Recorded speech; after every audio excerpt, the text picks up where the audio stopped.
Olá, eu sou seu amigo Jesus. Vamos hoje para mais uma reunião entre você, eu e Jesus. Eu quero hoje falar sobre o grande plano de Deus, onde em Abacuque, no capítulo 1, versículo 2, diz: Até quando, Senhor, clamarei por socorro sem que tu ouças? Até quando gritarei a ti violência sem que tragas salvação? O plano de Deus. Em Abacuque 2, no versículo 1, diz: Ficarei no meu posto de sentinela e tomarei posição sobre a muralha. Aguardarei para ver o que ele me dirá e que resposta terei à minha queixa. Sobre a guarda estarei e sobre a fortaleza me apresentarei. Diz respeito a uma torre de vigia que está falando simbolicamente. E aguardarei para ver o que ele me dirá. Significa que Abacuque, totalmente diferente dos profetas de hoje, cria que um homem oraria e o Senhor responderia. E que resposta teria a minha queixa parece sugerir que Abacuque sentiu que as perguntas que ele havia feito ao Senhor poderiam não ter sido apropriadas. Ele espera ser censurado, mas em vez disso receberá uma resposta profunda do Senhor. Em Abacuque, no capítulo 2, versículo 2 diz: Então o Senhor me respondeu e disse: Escreve a visão e torne-a bem legível sobre as tábuas, para que possa ler quem passar correndo.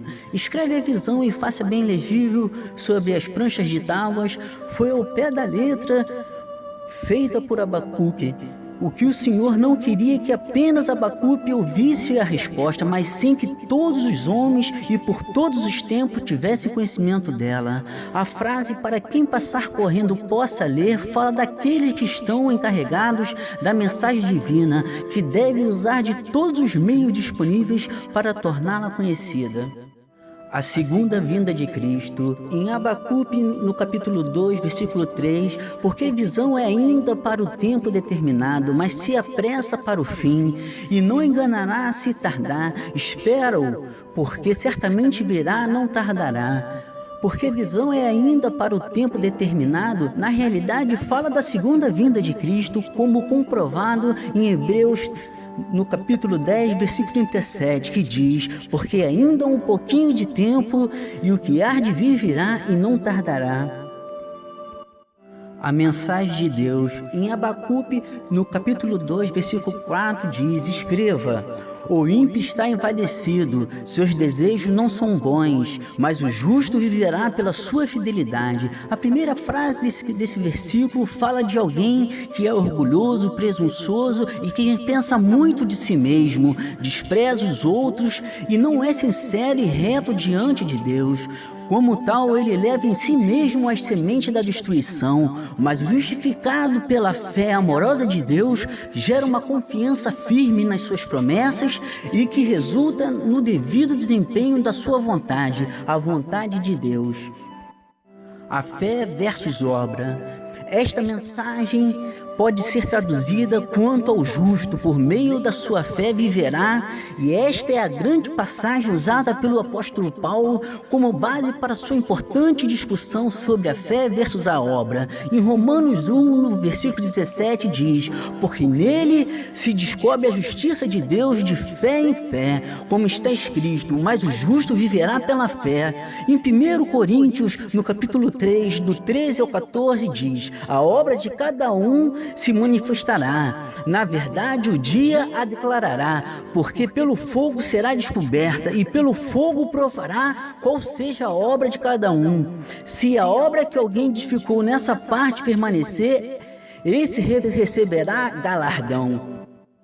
O caminho da morte espiritual. Em Abacuque, no capítulo 2, versículo 5, diz: Além disso, por ser dado ao vinho, transgride, homem soberbo que não permanece no lar, que alarga como o inferno a sua alma, e é como a morte que não se farta, e ajunta a si todas as nações, e congrega a si todos os povos.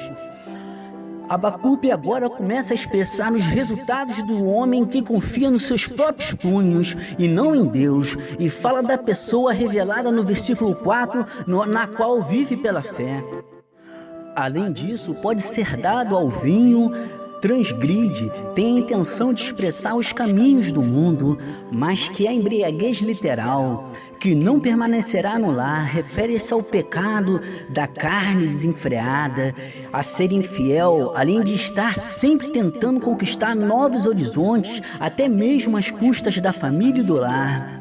Que alarga como inferno a sua alma significa que, assim como o inferno nunca se satisfaz com o número de pessoas que entram nos seus domínios, do mesmo modo nunca está satisfeito o mundano, independentemente de suas realizações. É como a morte que não se farta, revela o desejo carnal da família humana que não conhece a Deus.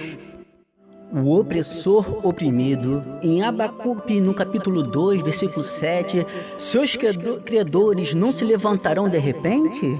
Não despertarão os que fazem tremer? Agora você se tornará vítima deles? Aplica-se ao homem que oprime os outros no fato de que no devido tempo será mordido. Como os babilônios saquearam seus povos conquistados, do mesmo modo eles foram saqueados. Deus nos mínimos detalhes. Em Abacuque, no capítulo 2, versículo 8, porque você saqueou muitas nações, todos os povos que restaram saquearão. Pois você derramou muito sangue e cometeu violência contra terras, cidades e seus habitantes. Embora o rei Nabucodonosor tinha sido um instrumento de Deus para endireitar Judá e Jerusalém, mesmo assim ele levou sua comissão longe demais. Assim como o Senhor pôs a mão pesada sobre o seu povo, o Império Babilônico sofreria da mesma forma. A ideia é que o povo de Deus, não importa judeu ou gentios, deve ser tratado apenas como o Senhor exige.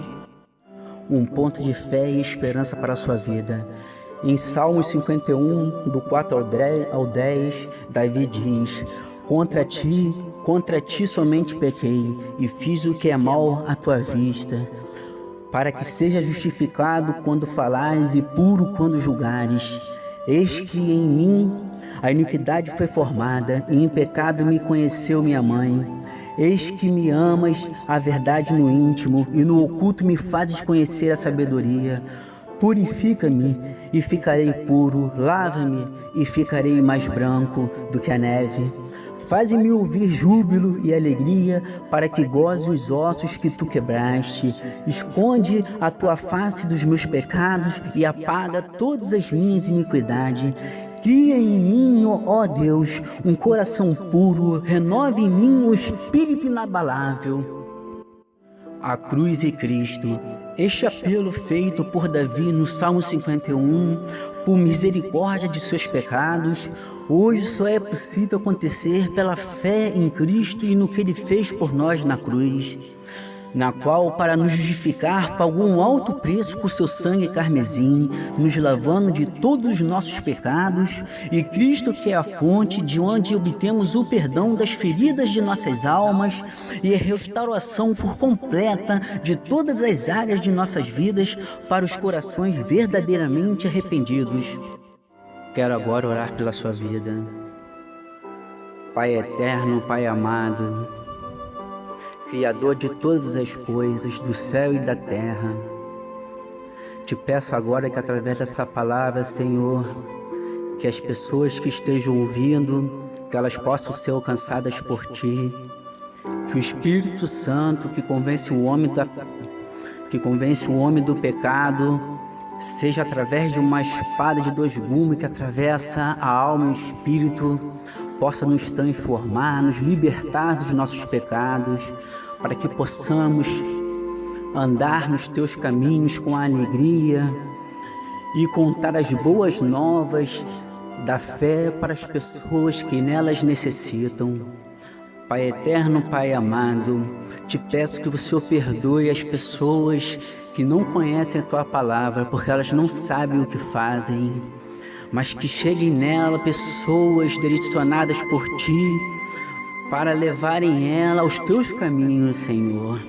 Eu te peço para aquelas pessoas que estão com a vida destruída, que começaram bem no Evangelho, mas por um motivo ou outro desviaram dos Teus caminhos e agora não têm forças para voltar nos Teus caminhos. Eu te peço agora por essas pessoas, Pai querido, Pai eterno, Pai amado, porque o Senhor é um Senhor que não esquece desde o início do ventre da nossa mãe. O Senhor é um Senhor, é um Deus fiel para começar e terminar a grande obra que o Senhor começou na vida da gente.